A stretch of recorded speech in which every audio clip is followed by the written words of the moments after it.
Hey folks, Anthony from FLX Adventures. August 15th, the annual Keuka Lake 2025 Fishing Report starts now. I've been coming down here probably for the last 40 years, so it's my 40th year coming down here. I've been coming down here since I was about 5, which is kind of neat. We have real lucky, we have access to a cottage on the bluff. It's been great. We've been coming down here for a long time. Started fishing here probably the mid-80s with my dad. He had some downriggers and we used to go out and catch all types of fish. I won't get into that. Check the reports previous years for details on that. So this year's report, I'm gonna give you guys a quick overview here of how things have been going. We fished, we fished 3 mornings and 1 evening out of the time we were here.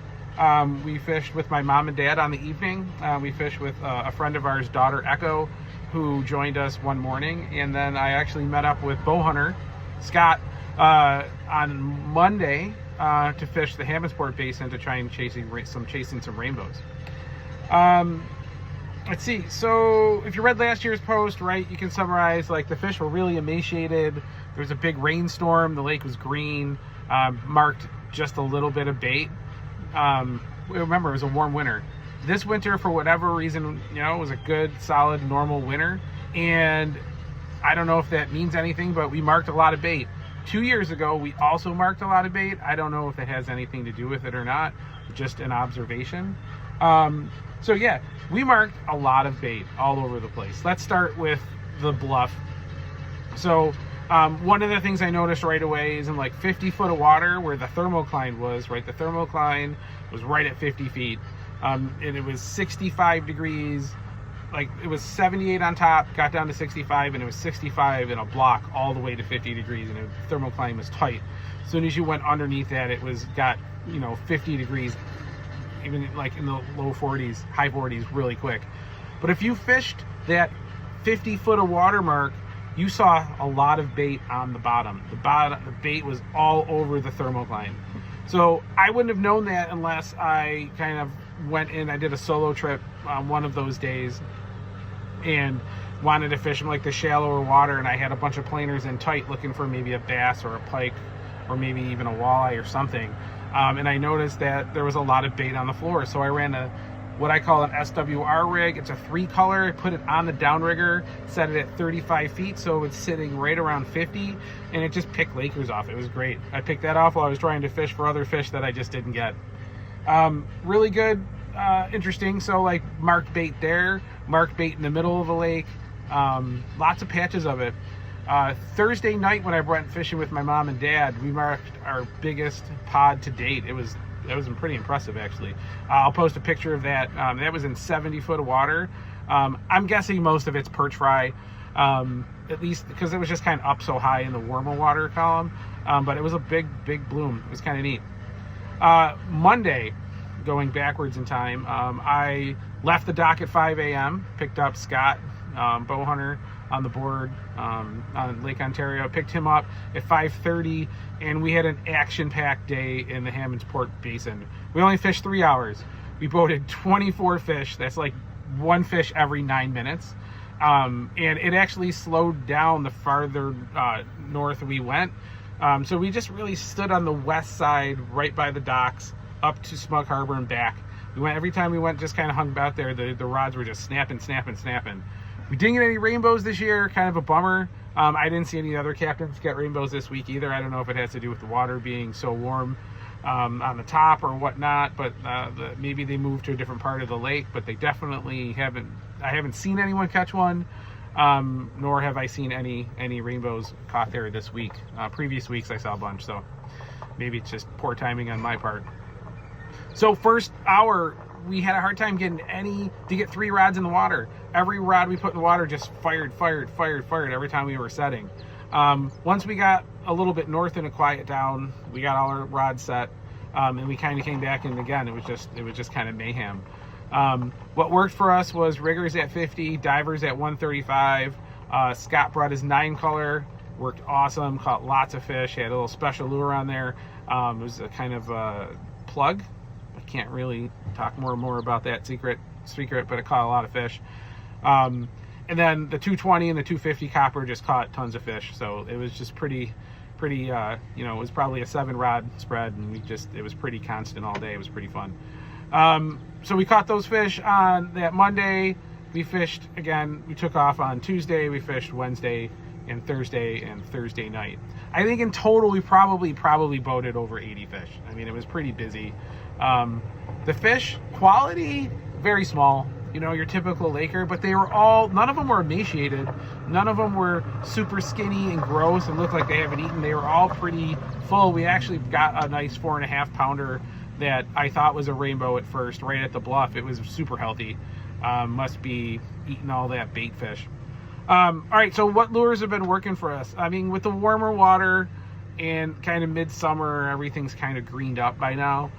So green was definitely a popular color. Some folks think, and Scott mentioned this too, color probably didn't matter. Some lures did better than others. Right, the fish are just hungry. They're eating anything they can see and find. So maybe that's correct, but I kept track of everything I caught fish with. So let me show you what I got. Always gold perch in the stinger size. Caught a ton of fish for us. In the evening trip, so all day and in the mornings, this UV can't afford it with a UV sticker and a little red dot on the bottom. This was probably close to the MVP, but the evening trip it did nothing. Like, it just sat there and rotted.